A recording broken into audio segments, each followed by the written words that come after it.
வெளியில நான் கைத்து கட்டல் போட்டிருக்கேன், அதுல போய் படுத்துக்கோ. கைத்து கட்டல் உன் வீட்ல இருக்கா? அதெல்லாம் இருக்கு. என் அண்ணன் வழக்கமா அதுலதான் படுக்கும். உங்க அண்ணன் கட்டலா? வேணவே வேணாம்ப்பா. நீ படுன்னு சொல்லிட்டு போயிடுவ. ராத்திரியோட ராத்திரியா உன் வீட்ல இருந்தா நம்ம தூண்ல ஒண்ணு இருக்கே, கட்டலோட வச்சு கொளுத்தி விட்டுருச்சுன்னா என்ன பண்றது? அதெல்லாம் ஒண்ணும் பண்ண மாட்டா. எனக்கு ஒன்றும் பிரச்சனை இல்லை, நான் இப்படியே ஆட்டோலயே பத்துக்கிறேன். காலை மடிக்கி ஒடுக்கி கூட படுத்துக்கிறேன். உன் தங்கச்சிங்க வந்து பார்த்தா நான் இருக்கிறதே தெரியாது. என் தங்கச்சி உனக்கு அந்த அளவுக்கு பயம் காமிச்சிருக்கால? ஆமா, வயசுல சின்ன பிள்ளை, துடுக்காவா இருக்குது. அது பாட்டுல கோவத்துல ஏதாவது செஞ்சு விட்டுருச்சுன்னா ஹைலி டேஞ்சரஸ். ஐயோ, நேத்து கூட ஒரு நியூஸ் பார்த்தேன், கிரைண்டர்களை தூக்கி அப்படியே தலைமையில போட்டாங்கன்னு சொல்லி. அந்த மாதிரி ஏதாவது பண்ணிட்டானா? கடவுளே, அந்த நியூஸ் அவ பார்த்துருக்க கூடாது. ஆமா, நீங்க யாரு? வீரா சொந்தக்கார பொண்ணா?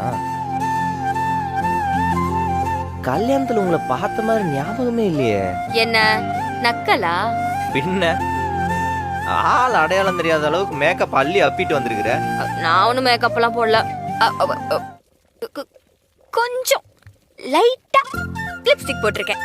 கொஞ்சம் லைட்டா. அங்க வரும்போதே ரிஃப்ளெக்ஷன் இங்க டால் அடிக்குது.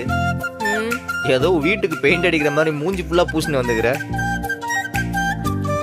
பேசாம நீ ஒண்ணு பண்ணு, நேம் வீரா அப்படின்னு கழுத்துல கட்டி தொங்கிட்டுக்கோ, ஈஸியா கண்டுபிடிச்சிடலாம். போதும், ஓவரா பேசுவான். இன்னைக்கு வீட்டுக்கு முக்கியமான விருந்தாளிங்களா வராங்க. உன்ன மாதிரி வேர்த்து விறுவிறுத்து அப்படியே வாசல்ல நின்று வரவேற்க சொல்றியா? அதுக்குதான் கொஞ்சம் இப்படி அழகா லைட்டா.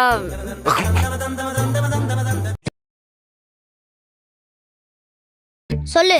கொடுத்து காதல சொல்றதெல்லாம் வெறும் பேச்சாதான் இருக்கும். ஆனா நம்ம விஷயத்துல நம்ம 2 பேரும் மாத்தி மாத்தி அததான் பண்ணிட்டு இருக்கோம்.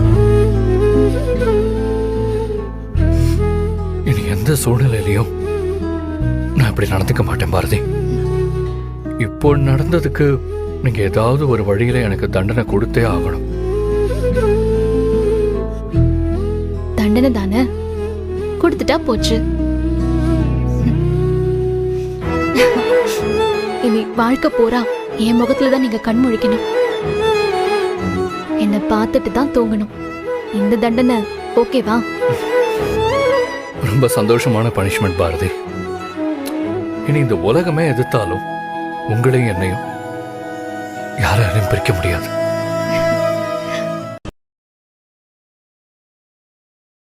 ஏய் தீபா, என்னடி? சீக்கிரம் வா. என் ஆளு டூல்ஸோட மிஷின் பக்கத்துல நிக்கிறாரு.